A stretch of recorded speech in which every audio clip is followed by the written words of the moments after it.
Hi hello ಸ್ನೇಹಿತರೆ, welcome back to my cooking blog. ಇವತ್ತಿನ recipe ಬಂದು ರಾಜ್ಮಾ ಕರಿ ಹಾಗೆಯೇ ದೋಸೆ. ಸೊ ತುಂಬಾ ಒಳ್ಳೆ ಕಾಂಬಿನೇಷನ್ ಅಂತಲೇ ಹೇಳ್ಬೋದು. ಹಾಗೆ ಟೇಸ್ಟ್ ಕೂಡ ಅಷ್ಟೇ, ಹಾಗೆ ತುಂಬ ಹೆಲ್ತಿ ಕೂಡ. ಬನ್ನಿ ಯಾವ ಥರ ಮಾಡೋದು ಅಂತ ನೋಡೋಣ. ಇದಕ್ಕೆ ನಾನು ರಾತ್ರಿ ಇಡೀ 1 ಕಪ್ ರಾಜ್ಮಾ ಕಾಳನ್ನ ನೀರಲ್ಲಿ ನೆನೆಸಿಟ್ಕೊಂಡಿದ್ದೆ.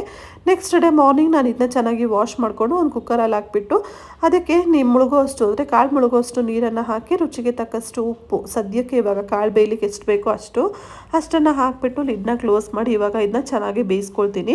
ನಾನು ಇದನ್ನು 4 to 5 ವಿಷಲ್ ಬರ್ಸ್ಕೊಂಡಿದ್ದೆ. ಸೊ ನೀವು ಬೇಕಾದ್ರೆ 3 ವಿಷಲ್ ಕೂಡ ಬರ್ಸ್ಕೊಬೋದು. ಯಾಕಂದರೆ ಕೆಲವೊಂದು ಮಾರ್ಕೆಟಿಂದ ಥರ ಕಾಳು ಬೇಗ ಬೇಯ್ತವೆ, ಕೆಲವೊಂದು ಬೇಗ ಬೇಯೋದಿಲ್ಲ. ಹಾಗೆ ಇದು ಬೇಯೋ ಗ್ಯಾಪಲ್ಲಿ ನಾನು ಟೊಮೆಟೊ ಪ್ಯೂರಿ ಕೂಡ ಮಾಡಿಕೊಂಡೆ. 2 ಟೊಮೆಟೊನ ತೊಗೊಂಡು ಮಿಕ್ಸಿ ಜಾರಲ್ಲಿ ಹಾಕಿ ಪೇಸ್ಟ್ ಮಾಡಿ ಇಟ್ಕೊಂಡಿದ್ದೀನಿ.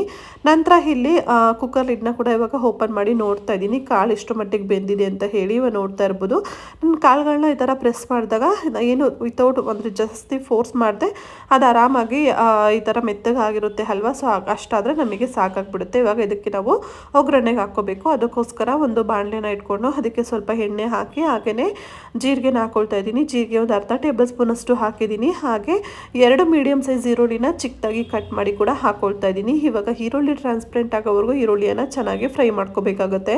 ಖಂಡಿತ ಈ ರೆಸಿಪಿ ಅಂತೂ ತುಂಬಾ ಸಿಂಪಲ್, ಹಾಗೆ ನಿಮಗೂ ಕೂಡ ಇಷ್ಟ ಆಗುತ್ತೆ. ಒಮ್ಮೆ ಟ್ರೈ ಮಾಡಿ, ಓಕೆನಾ.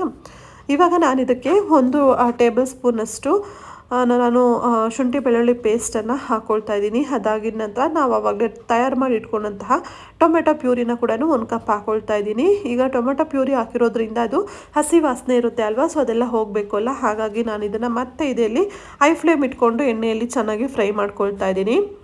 ನೀವು ಈ ಥರ ಫ್ರೈ ಮಾಡ್ತಾ ಇಲ್ಲಿ ನೋಡ್ತಾ ಇರ್ಬೋದು ಯಾವ ಥರ ಎಣ್ಣೆ ಬಿಟ್ಕೊಳ್ತಾ ಇದೆ ಅಂತ. ಸೊ ಅಲ್ಲಿವರೆಗೂ ಕೂಡ ನೀವು ಇದನ್ನು ಚೆನ್ನಾಗಿ ಫ್ರೈ ಮಾಡ್ಕೋಬೇಕಾಗುತ್ತೆ.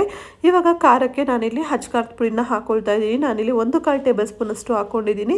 ನೀವು ನಿಮ್ಮ ಖಾರಕ್ಕೆ ತಕ್ಕಂತೆ ಹೆಚ್ಚು ಕಮ್ಮಿ ಮಾಡ್ಕೋಬೋದು. ಹಾಗೆಯೇ ಒಂದು ಅರ್ಧ ಟೇಬಲ್ ಸ್ಪೂನಷ್ಟು ಧನಿಯಾ ಪುಡಿ ಕೂಡ ಹಾಕ್ಕೊಂಡಿದ್ದೀನಿ. ಹಾಗೆ ಸ್ವಲ್ಪ ಅಂದರೆ ಚಿಟಿಕೆ ಅರಿಶಿನ ಕೂಡ ಹಾಕ್ಕೊಂಡಿದ್ದೀನಿ. ಇದಿಷ್ಟನ್ನು ಕೂಡ ಹಾಕ್ಕೊಂಡು ಒಮ್ಮೆ ಮಸಾಲೆ ಪುಡಿ ಎಲ್ಲನೂ ಕೂಡ ಚೆನ್ನಾಗಿ ಟೊಮೆಟೊಗೆ ಆಗಿ ಈರುಳ್ಳಿಗೆ ಹಿಡಿಯೋ ಥರ ಮತ್ತೆ ಚೆನ್ನಾಗಿ ಒಂದ್ಸಲ ಫ್ರೈ ಮಾಡ್ಕೋಬೇಕಾಗುತ್ತೆ. ಇವಾಗಲೇ ನೀವು ಸ್ವಲ್ಪ ಉಪ್ಪನ್ನು ಹಾಕೊಂಬಿಡಿ, ಅದು ಬೆಸ್ಟು. ಯಾಕಂದರೆ ಖಾರದ ಪುಡಿ ಧನಿಯಾ ಪುಡಿ ಎಲ್ಲ ಹಾಕಿದ್ದೀರಲ್ವ, ಅದ್ರ ಜೊತೆಯಲ್ಲಿ ಉಪ್ಪನ್ನು ಕೂಡ ಹಾಕೊಂಬಿಟ್ರೆ ಮಸಾಲೆ ಎಲ್ಲನೂ ಕೂಡ ಪರ್ಫೆಕ್ಟಾಗಿ ರೆಡಿ ಆಗಿಬಿಡುತ್ತೆ. ನಂತರ ನೀವು ಕಾಳುಗಳನ್ನ ಹಾಕಿದಾಗ ರುಚಿ ಸರಿಯಾಗಿ ಹಿಡಿಯುತ್ತೆ. ಇವಾಗ ನೋಡ್ತಾ ಇರ್ಬೋದು ನಾನು ಬೇಯಿಸ್ಕೊಂಡಿರುವಂತಹ ಕಾಳುಗಳಲ್ಲಿ ನೀರನ್ನು ತೆಗೆದಿದ್ದೆ, ಸ್ವಲ್ಪ ಅಂದರೆ ಸಪ್ರೇಟ್ ಮಾಡ್ಕೊಂಡಿದ್ದೆ. ಕಾಳುಗಳನ್ನ ಸ್ವಲ್ಪ ಸ್ಮ್ಯಾಶ್ ಮಾಡಿದ್ದೀನಿ, ಅಂದರೆ ಒಂದು 10% ಸ್ಮ್ಯಾಶ್ ಮಾಡ್ಕೊಂಡಿದ್ದೀನಿ. ಸ್ಮ್ಯಾಶ್ ಮಾಡಿ ನಂತರ ನಾವು ತಯಾರು ಮಾಡ್ಕೊಂಡಂತಹ ಒಗ್ಗರಣೆಗೆ ಇದನ್ನು ಹಾಕಿ ಚೆನ್ನಾಗಿ ಮಿಕ್ಸ್ ಮಾಡ್ಕೊಳ್ತೀನಿ. ಈ ಥರ ಮಿಕ್ಸ್ ಮಾಡಿದ ತಕ್ಷಣ ಬೇಗ ಸ್ಟವ್ನ ಆಫ್ ಮಾಡಿಬಿಡಿ ಗೈಸ್, ಓಕೆನಾ. ಒಂದು 10ರಿಂದ 15 ನಿಮಿಷ ಇದನ್ನು ಲೋ ಫ್ಲೇಮಲ್ಲಿ ಕುದಿಲಿಕ್ಕೆ ಬಿಡಿ. ಆವಾಗ ಕಾಳುಗಳಿಗೆ ಮಸಾಲೆ ಇರ್ಬೋದು, ಉಪ್ಪು ಇರ್ಬೋದು, ಎಲ್ಲದೂ ಕೂಡ ಚೆನ್ನಾಗಿ ಹಿಡಿದಿರುತ್ತೆ. ಆಗ ರುಚಿ ಕೂಡ ತುಂಬಾ ಚೆನ್ನಾಗಿ ಬರುತ್ತೆ. ನೋಡ್ತಾ ಇದ್ದೀರಲ್ವ ಯಾವ ಥರ ಆಗಿದೆ ಅಂತ ಹೇಳಿ. ಸೊ ನಿಮಗೆ ನೋಡ್ಕೊಳ್ಳಿ ಗ್ರೇವಿ ಯಾವ ಕನ್ಸಿಸ್ಟೆನ್ಸಿಗೆ ಬೇಕು ಅಂತ, ಅದಕ್ಕೆ ನೋಡಿಕೊಂಡು ನೀವು ನೀರು ಹಾಕೋಬೋದು.